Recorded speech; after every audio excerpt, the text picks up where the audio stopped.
Hello, my friend. Welcome to Yellowstone, which is not extremely well represented in Flight Simulator, but it kind of is getting better with the photogrammetry. The lack of animations for like geysers and such kind of leave some to be desired.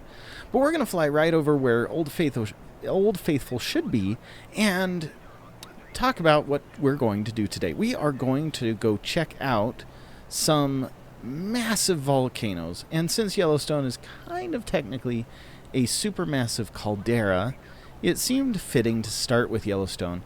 And I really hope that in future updates with Flight Simulator that they will choose to do something in the effect of putting animations in here and maybe beefing up how these visuals look so that maybe you can see the Grand Prismarine puddle pool, and that for example, right now, what we're coming up upon, I'm going to do a in-play pause.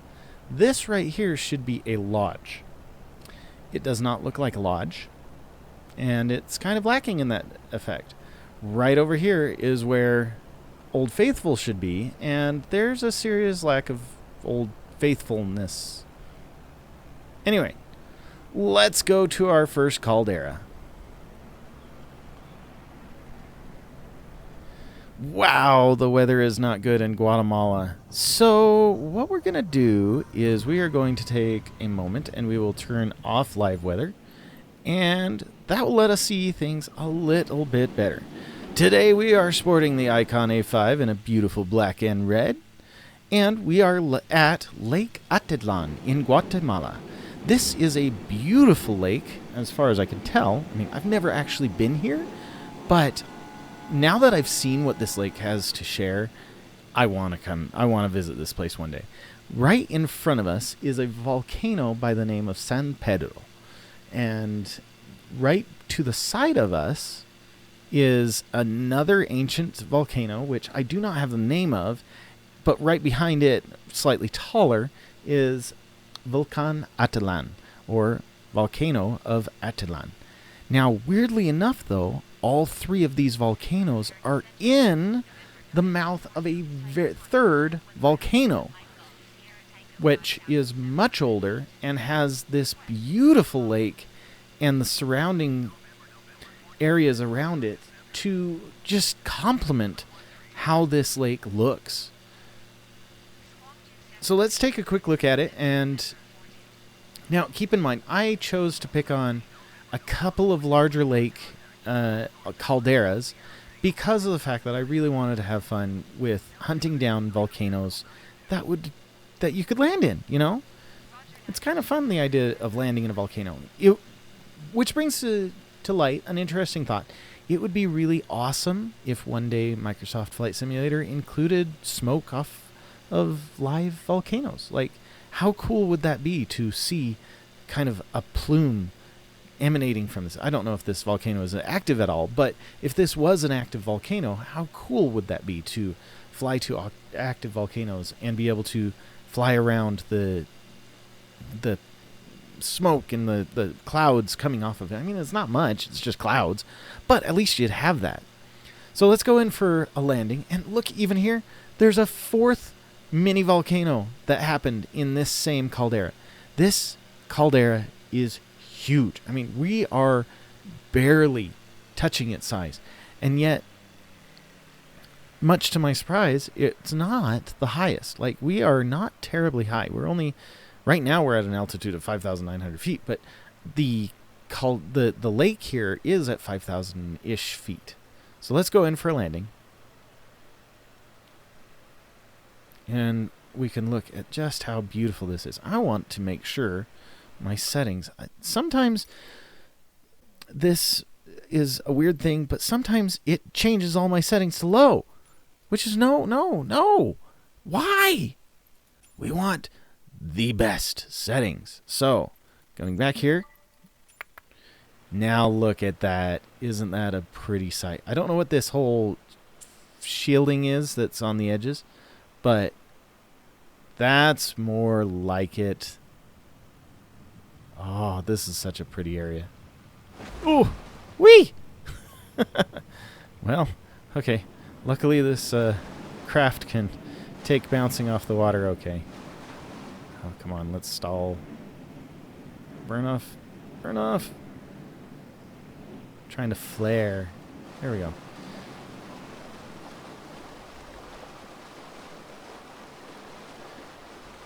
Look at how beautiful that volcano is.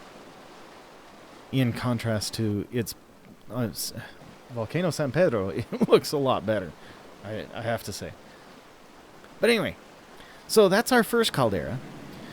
Welcome to Mount Paikchu, which is on the border of North Korea and China. Where this particular volcano, when it erupted in the 900s, it was massive. Like, it was recorded as the most violent eruptions in the last 5,000 years. And it erupted 1 to 120 kilometers cubed of tephra, which is the fragmented pieces of, well, mountain. When it exploded, it just blew that off. And I didn't even know that the word tephra was a thing. Like, tephra is the name of pieces of mountain that were blown off by a volcano.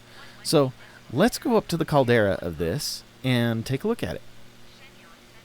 Okay, so as we near the top of the caldera, you can see the lake just beyond.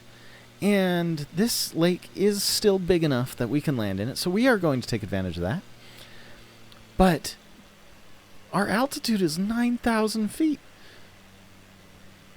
To me, that's pretty crazy.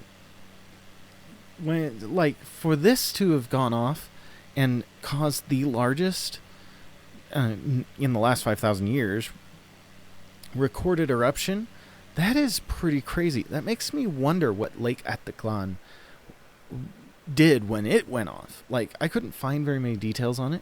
I'm sure that with enough digging, and if I went through enough Wikipedia, I would be able to find how big they estimate that was, but it was long enough ago that they can find very little evidence of what caused the creation of Lake Atitlan.